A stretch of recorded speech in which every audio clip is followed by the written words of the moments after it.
এখন খালি কয় না না ইলেকশন দরকার নাই, এই ছেলেপেলেরা কই কইলে বই আমি দেখি আরে বাবা রে এরা কারা কারে মানে সাংঘাতিক ইলেকশন যারা চাবে তাদেরকে আমরা দেখে নিব। আমি বলছি 80% সিট পাবে বিএনপি এই মুহূর্তে ভোট হইলে। বিএনপি যারা তার সঙ্গে দুঃসময়ে ছিল সে যদি একটা ছোট্ট দলও হয় তাকেও একটা শেয়ার দেয়া, একসাথে আমরা মিললে বিএনপির নেতৃত্বে ইলেকশনটা করুক, এটা আমি চাই। আমার দল ডিসেম্বরে চাইতেছে, আমি এখনও 3টা নির্বাচন হইতে পারে ডিসেম্বরের মধ্যে, April May June July August September October November December, 9 মাস। 3 মাসে যদি তত্ত্বাবধায়ক সরকার ইলেকশন করতে পারে, 9 মাসে তো 3টা ইলেকশন করতে পারে ইচ্ছা থাকলে, কিন্তু ইচ্ছা নাই ইলেকশন করার।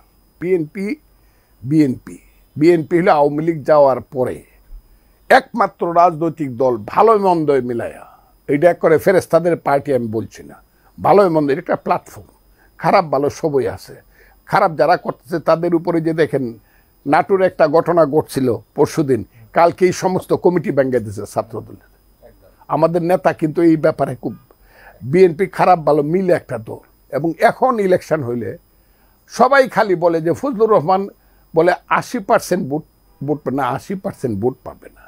আমি বলছি 80% সিট পাবে বিএনপি এই মুহূর্তে ভোট হইলে, যেহেতু আওয়ামী লীগ নাই। কেন 80% সিট পাইলে কত সিট হয়?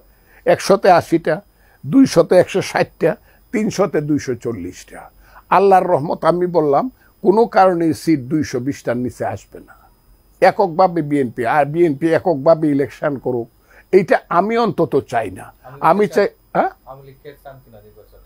পরের কথাটা, বিএনপি যারা তার সঙ্গে দুঃসময়ে ছিল সে যদি একটা ছোট্ট দলও হয় তাকেও একটা শেয়ার দেয়া, একসাথে আমরা মিললে বিএনপির নেতৃত্বে ইলেকশনটা করুক, এটা আমি চাই। আমার দল ডিসেম্বরে চাইতেছে, আমি এখনও 3টা নির্বাচন হইতে পারে ডিসেম্বরের মধ্যে, April May June July August September October November December, 9 মাস। 3 মাসে যদি তত্ত্বাবধায়ক সরকার ইলেকশন করতে পারে, 9 মাসে তো 3টা ইলেকশন করতে পারে ইচ্ছা থাকলে, কিন্তু ইচ্ছা নাই ইলেকশন করার। ওই সময় খারাপ ছিলাম, অনেক বেশি খারাপ ছিলাম।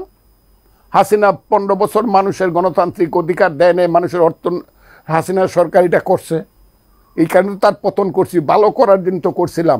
এখন আমি যেটা দেখতেছি সেইটা আর দেখতে ইচ্ছা করে না, সেইটা দেখতে ইচ্ছা করে না। আমি খুব ক্লিয়ারলি বললাম, আমি ছেলেদের প্রতি আমার কোনো হিংসা নাই, কারণ এরা আমার ছোট ছেলেরও ছোট সবাই। আমার কথাগুলো খুব বোঝার চেষ্টা, এদের প্রতি আমার কোনো হিংসা নাই তো, এরা আমার কোনো প্রতিদ্বন্দ্বী না, আমিও এদের কোনো প্রতিদ্বন্দ্বী না। কিন্তু ছেলেরা কেন এরকম হইল?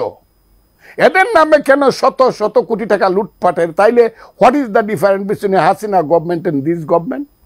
আমাকে বুঝান। তাইলে এত রক্ত, এত ত্যাগ, এত মায়ের কান্না, এত বাপের অশ্রু কোথায় গেল? কেন এখন বৃথা যেতে বসছে? এখন খালি কয় না না ইলেকশন দরকার নাই, এই ছেলেপেলেরা কই কইলে বই আমি দেখি আরে বাবা রে এরা কারা কারে মানে সাংঘাতিক ইলেকশন যারা চাবে তাদেরকে আমরা দেখে নিব, বাংলাদেশে কিভাবে তারা থাকে।